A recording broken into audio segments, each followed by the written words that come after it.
आम्ही त्यांचे विचार घेऊन रोजच जगतो आम्ही आजच्या कार्यक्रमाचे सन्माननीय अध्यक्ष महोदय, विचारपीठावर उपस्थित प्रमुख पाहुणे तसेच कार्यक्रमास उपस्थित सर्व शिवप्रेमी जनांनो, मित्र हो, आज दिनांक 19 फेब्रुवारी 1630 हिंदवी स्वराज्य संस्थापक छत्रपती श्री शिवाजी महाराजांची जयंती. खरे तर आजही मराठी माणसामधील नाळ ज्या शब्दाने बांधून ठेवली आहे ते शब्द म्हणजे शिवाजी. त्याच महापुरुषांची अर्थात शिवरायांची आज 396वी जयंती.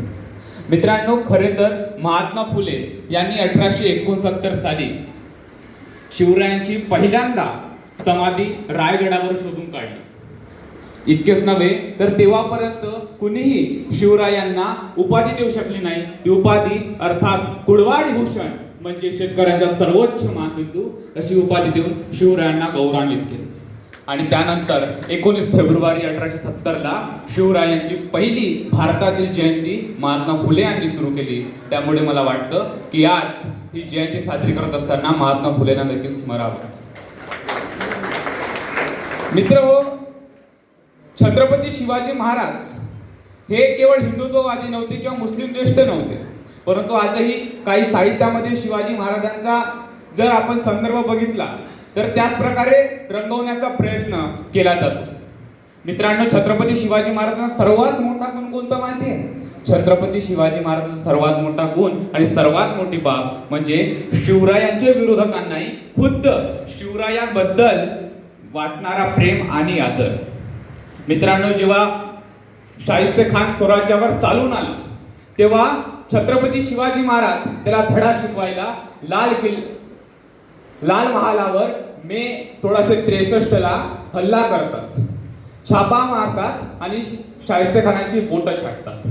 तेव्हा शाहिस्ते खानाची पत्नी शाहिस्ते खानाला जशी खूप मोठ्याने आवाज देऊन म्हणते, हुजूर हुजूर गजब हो गया, हमारी बेटी इस महल में नहीं है.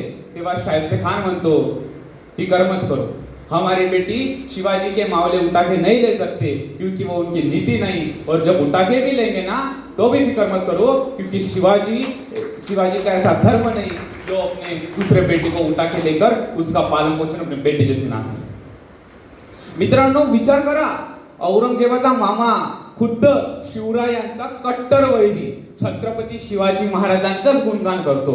मग छत्रपती शिवाजी महाराजांची महनीयता केवळ 63 शब्दामध्ये सांगणे किती चुकीचं आहे. CBSE पॅटर्न मध्ये छत्रपती शिवाजी महाराजांचं केवळ 4 वाक्यांमध्ये शिवरायांचा इतिहास संपवण्यात आला. किती मोठं दुर्दैव आहे आपलं. मित्रांनो, दुसरं उदाहरण, जेव्हा शिवरायांचं 3 एप्रिल 1680 ला निधन होतं तेव्हा औरंगजेबाचा सरदार औरंगजेबाच्या दरबारी दिल्लीला जातो आणि औरंगजेबाला म्हणतो, हुजूर हुजूर बड़ी खुशखबरी है, मराठों का राजा शिवाजी इस दुनिया में नहीं रहा. तेव्हा औरंगजेब काय म्हणावं? औरंगजेब काय करतो? स्वतःच्या डोक्यावरील मुकुट जमिनीवर ठेवतो, नमाज पठण करायला बसतो आणि म्हणतो, हे अल्लाह तेरे जन्नत के दरवाजे खुले रखना, तेरा नेक बंदा शिवाजी तेरे पास आ रहा है. मित्रांनो, इतकेच बोलतो, माझे 2 शब्द थांबवतो, परंतु जाता जाता एकच विषय मांडतो.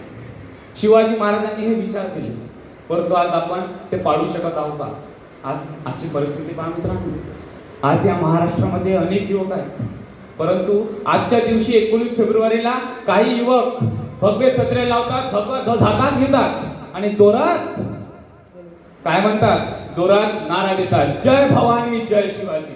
परंतु दुसरीकडे 19 फेब्रुवारी गेली की तोंडात खर्रा आणि पोटात मावा, पण जोरात म्हणतो जय शिवराय. छत्रपती शिवाजी महाराज यांना 50 वर्षांचं आयुष्य लाभलं. 1630 ते 1680 या 50 वर्षांच्या आयुष्यामध्ये शिवरायांचं एक तरी उदाहरण दाखवा की शिवरायाने सुपारीच्या एका खांडीला देखील हात लावला असेल. आपण कशी असायला पाहिजे? आज शिवरायांच्या गड किल्ल्यांची अवस्था बघितली तर आजच्या शाळांपेक्षा देखील वाईट अवस्था शिवरायांची आहे. असो, इतकेच बोलतो, माझे 2 शब्द थांबवतो. जय हिंद, जय भारत.